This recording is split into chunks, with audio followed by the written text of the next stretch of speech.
Hey sports fans, Coach Nick here and welcome to B-Ball Breakdown. In a little bit, coming up, I'm on ESPN Radio at 7:30 Pacific time on Wednesday, so don't miss our preview of the Heat versus the Spurs. Should be a good one. We looked at the Spurs offense and how they get their three-point shots for their role players, plus one of their bread and butter plays, my favorite.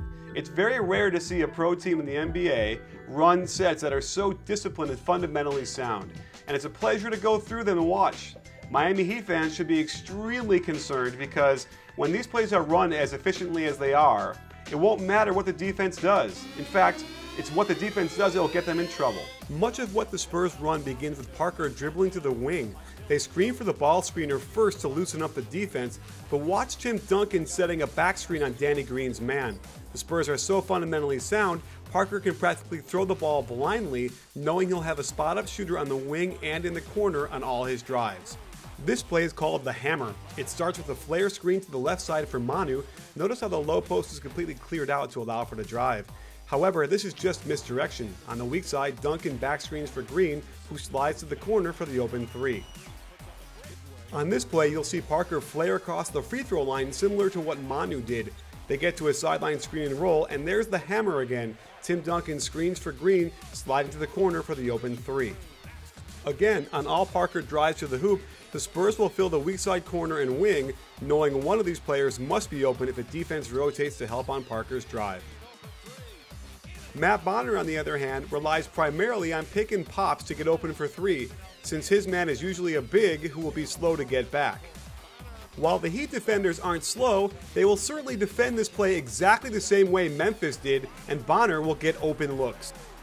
Miami is even more aggressive going after the ball, and Bonner won't need much room.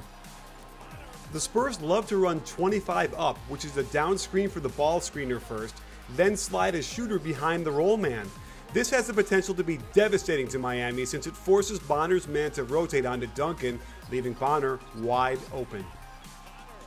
When Splitter is in there, they can run the same action, but instead Duncan can just pop for the mid-range jumper.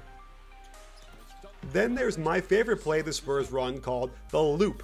It all starts with Parker dribbling to the wing and getting three screens around the court. This gets Parker going full speed and is almost impossible to stop. If the defense jumps out to take away the jumper, Parker simply drives to the cleared out basket area for a layup. Here's a variation on the play where Parker goes high along the free throw line and still gets the layup.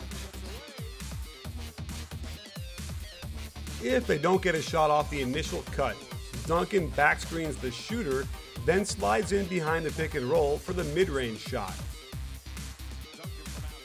Again, if Parker sees a clearer opening on the high side, he'll take that route along the free throw line, breaking into a screen and roll on the sideline. He comes back to the Duncan screen and again hits the open shot. And if the defense tries to get smart and take away the cut all the way around the court, he'll cut back on the same side he started, getting a down screen from Duncan, then running off a screen for another open jumper. So there you have it, sports fans. Don't miss us tonight on ESPN Radio at 7:30. We'll have it back again if you missed it on our channel. And again, for Heat fans, the more aggressive they are and out of position they get on their defensive assignments, the more the Spurs are going to slice them and dice them up. I don't think it's unreasonable to imagine they're going to do at least half of their pick and rolls are going to be great shots. And that's a very efficient number for them to get. So I think that the Spurs are going to have a lot of moments of just huge runs of, 20 to 6 runs. It's going to happen often in this series. The only question is, can the Heat come back, get it under control, and get back in the game? I really feel that way. So we'll see how this plays out. It should be a great series because, remember, on the other side of the ball, the Spurs are going to have their hands full.